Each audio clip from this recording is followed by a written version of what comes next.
বিশ্বনবী কাঁদতে কাঁদতে মাথা তুলবেন, বলবেন আল্লাহ, দুনিয়াতে সব নবীরা স্পেশাল দোয়া করেছে, আমি করি নাই, এবার আমি আমার স্পেশাল দোয়াটা করতে চাই, আপনি কবুল করবেন কিনা বলেন। আল্লাহ বলবেন, নবী কি আপনার দোয়া বলেন?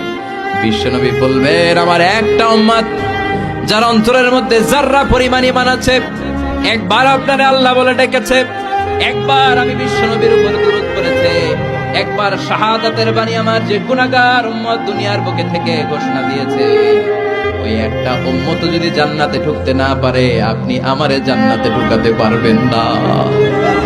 আল্লাহ বলবেন, সাল তুতা, সাল সাল তুতা, ওয়াশফা তুশাফা, শাফাত করেন নবী করেন, যার জন্য দোয়া করবেন আমি কবুল করে নেব।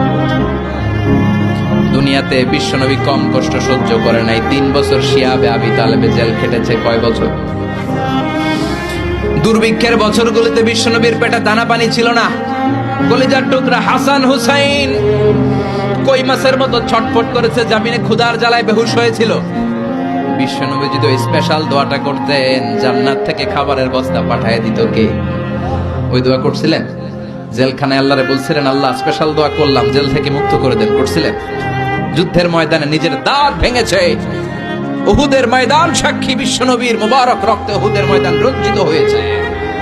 সেদিনও বিশ্বনবী ওই দোয়াটা করে নাই। চিল্লায় বলেন ঠিক কিনা? তায়েফের ময়দানে বিশ্বনবী কয়েকটা জায়গায়, 3 জায়গায় বেহুশ হলেন। বিশ্বনবীর মুবারক দেহ বেয়ে রক্ত ঝরলো। ওই কঠিন বিপদের দিনও বিশ্বনবী এই দোয়াটা করেছেন নাকি? কথা বলেন।